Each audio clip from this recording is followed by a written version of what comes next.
Hola, hoy estamos con el doctor Marcelo Lázaro, médico gerontólogo y especialista en geriatría. ¿Cómo estás, Marcelo? Muchas gracias, muy bien. Gracias por participar en este tema tan interesante en el cual se muestra frente a la sociedad y es muy digno que lo tratemos. Qué hermoso. Y va a ser el primero de muchos encuentros. Es un tema que queremos traer a nuestra agenda, que es la nueva longevidad. ¿Qué es la nueva longevidad o este término que se está utilizando? La nueva longevidad es una manifestación que se da en las cifras concretas que tienen los censos en los cuales se maneja del mundo. Y en el mundo la longevidad ha aumentado por dos efectos. Uno, porque se prolongó la vida, y en el otro porque disminuyeron los nacimientos. Es así que hoy en Argentina, suponte, tenemos un porcentaje bastante alto de personas de 60 y más, que es lo que se considera en la OMS, para valorar cuáles las personas que ingresan en esa categoría, es 60 años y más. Entonces, ese porcentaje está muy alto. Nosotros en Argentina hay lugares, incluso en Córdoba, que llegan hasta el 17% y algunas localidades más pequeñas al 20%. Quiere decir que de toda esa localidad, 20% de las personas representan de 60 años y más. ¿Y cuáles son las políticas que deberíamos tener, sí, tanto en lo privado como en lo público, para el abordaje de esta nueva generación? La mirada de la persona, de hecho, la persona de 60 años y más se ha logrado un espacio propio. En Argentina se ha comenzado en el marco del derecho de las personas. Hay una convención interamericana para protección de las personas mayores, que es una convención que ha alentado a Argentina en la OMS, en la OEA, y Argentina, junto con otros países de Latinoamérica, lo han ido reafirmando los distintos gobiernos. No ha sido una ideología, se ha ido reafirmando, y esta convención ya tiene en el marco del derecho que las personas tienen que transitar con muchas ventajas. Primero, porque lo deben por seres humanos mismos, y segundo, porque hay que darle un espacio considerado y identificado para tal grupo etario. Bien, y si pensamos de los 60, podríamos decir esta franja a los 80, 90 años, que son estos 30 años que la ciencia nos ha regalado y que también tiene que ver con esto de prolongar la vida de los individuos, podemos poder empezar a pensar que esta generación era una generación que antes se retiraba al descanso y ahora es una generación activa en la sociedad. De hecho, es una generación activa y que se sigue manifestando socialmente. Es lo más común ir a negocios, funcionarios, cargos públicos de personas. En el caso de la ciencia, son personas mayores. En las especialidades médicas son personas en un altísimo porcentaje que tienen más de 60 años. Esta es una nueva forma de ver, porque evidentemente hay dos características o más, pero las más evidentes en la longevidad es que es heterogénea. Hay personas de 60 años con una gran salud, hay personas de 90 años con una gran salud, y en ese camino hay otro grupo de gente que evidentemente no logra ese proceso, sea por enfermedades crónicas, sea por enfermedades personales, de afectación personal. Entonces, esta heterogeneidad hace que haya personas de 90 años que están manejando en la vía pública un automóvil y están haciendo cosas interesantes para su vida y para la sociedad. Y también otra de las características en estos grupos etarios es la feminización de este grupo etario, porque evidentemente van en el porcentaje que estábamos hablando de las estadísticas, son mayores las mujeres que llegan a la longevidad que los varones. Y las propuestas que están hoy pensadas, ¿no?, para esta franja etaria, siempre eran propuestas a una vida pasiva, ¿no? Sí, claro. A recrear el tiempo. Y hoy podemos pensar que hay grandes propuestas, incluso se puede ver, ¿no?, gente activa, haciendo actividad física, también con el avance de las neurociencias y como nosotros promovemos el suplemento, teniendo una conciencia de un bienestar integral, alimentación, emocional, relaciones.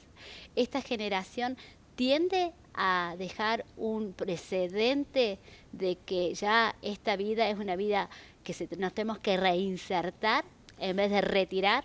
Fíjate, hoy si tuviéramos que decir qué es un anciano, hoy podríamos decir es un ser multidimensional. Qué hermoso. Entonces, hoy, ¿qué está haciendo la sociedad? Está viendo a una persona que le está respetando sus ilusiones, sus proyectos, su inserción y su actividad. Por sí sola se está buscando el espacio y la sociedad ya lo encuentra como un ser necesario e imprescindible. Es muy difícil hoy que sean, si bien es cierto que todavía para muchas familias ayudan mucho, ya la persona mayor no es un cuidador de familia solamente. Muchos casos lo son. Pero hay otras personas que tienen intereses que van mucho más allá del cuidado. Incluso las familias se han abierto, hay familias ensambladas, ha cambiado esto de que ya las familias no son multigeneracionales los domicilios, las casas no se comparten entre abuelos, nietos, primos y tíos, las casas ya no tienen ese espacio y eso ha ido acondicionando un movimiento cultural y social. Respecto de la persona que necesita atención, es ahí donde se ha logrado la atención centrada en la persona. El derecho sería que yo tomo a esta persona y yo miro a esta persona mayor y no miro a otra persona mayor. No puedo implementar las mismas cosas en uno que en otro. Entonces, la atención centrada en la persona es un valor. Incluso la Mutual PAMI, que es la más grande que nosotros tenemos, que es la que ha ido también enarbolando el derecho, hace de esto, de la atención marcada en la persona, ¿no? Centrada en la persona. Porque esto hace al valor y el derecho de ser asistido cuando lo necesite y en el momento que sea necesario. Y con esto de los cuidadores también me trae esta pregunta, pensar, ¿no? En este camino hacia el donde vamos, ¿no? Vamos a necesitar más gerontólogos que pediatras en las formaciones y en las especializaciones. Fíjate que casualmente los gerontólogos, gracias a que esta necesidad y esta conciencia de persona de adulto mayor, por decirte un dato muy fresco, días pasados egresaron 14 especialistas en geriatría, un examen nuevo promovido por el Consejo de Médicos. Es un desafío de que la gerontología, y ya comenzó otro curso que va a los nuevos aspirantes, porque verdaderamente se está exigiendo el título por un lado, la capacitación con matrícula vigente por el otro, y la acción de formarse para atender este grupo etario. Bien, qué interesante. Y hace un ratito nos contabas de los puntos azules, ¿no? Hay una serie muy conocida, sí, Vivir 100 años, y podemos poder, en este lugar geográfico en el que nos encontramos, sí, fue muy interesante lo de estos lugares azules que hay en, por ejemplo, Sicilia, Japón, me refería a Italia, también España tiene su espacio. Hay varios también en Panamá, en Centroamérica, en Ecuador, no Panamá. Estos lugares son las personas que tienen más de 110 años. Entonces se investigaron estos lugares, el por qué se llegaba. Yeah. Hay algunas cosas que se han paralelizado en todos estos grupos, es que siguen vigentes, yeah, pertenecen en comunidades conocidas, donde hay mucha socialización. Bien, tienen actividades religiosas o espirituales, por decir más que religiosas. La espiritualidad sigue siendo un valor. También tienen algo por qué vivir, ¿no? Tiene una frasecita en Japón, pero esa traducida sería algo por qué levantarse, algo por qué vivir. Entonces, lo de las actividades social es fundamental.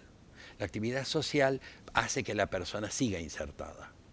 Entonces, estos lugares tienen estas características, si bien es cierto que también lo de la alimentación y una serie de detalles que no son menores, pero también hay algunos puntos muy claros que se equiparan en uno y otro, porque la alimentación suele ser no tan parecida, porque culturalmente son espacios muy disímiles y con mucha distancia geográfica.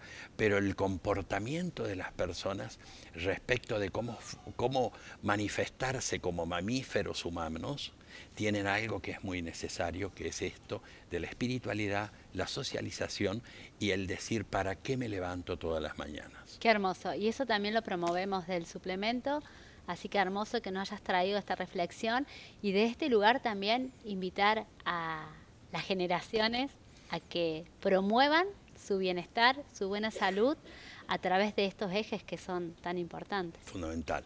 Yo creo que el anciano, la persona mayor, nosotros no tenemos que tener vergüenza de decir la palabra viejo. Existe la palabra viejo porque existe la palabra joven. Sí. Existe la palabra niño, por eso nosotros somos viejos. Pero una cosa es la vejez y otra cosa es el viejismo. Entonces, si nosotros estamos diciendo viejo, no estamos calificando de última. Y deberíamos empoderar la palabra viejo, porque en realidad somos derechos porque tenemos el derecho a ser viejos. Qué hermoso. Entonces tiene mucho valor este tipo de mirada, mucho más desprejuiciada y diferenciarla del viejismo, que sería la vejez de enfermedad, la vejez con problemas. No, estamos hablando del viejo sano, del viejo que anda por la calle, del viejo ese que suma en las estadísticas. Bueno, gracias Marcelo. Gracias por tu compartir. Bueno, tendremos más conversaciones de estas, seguro. Sería interesante.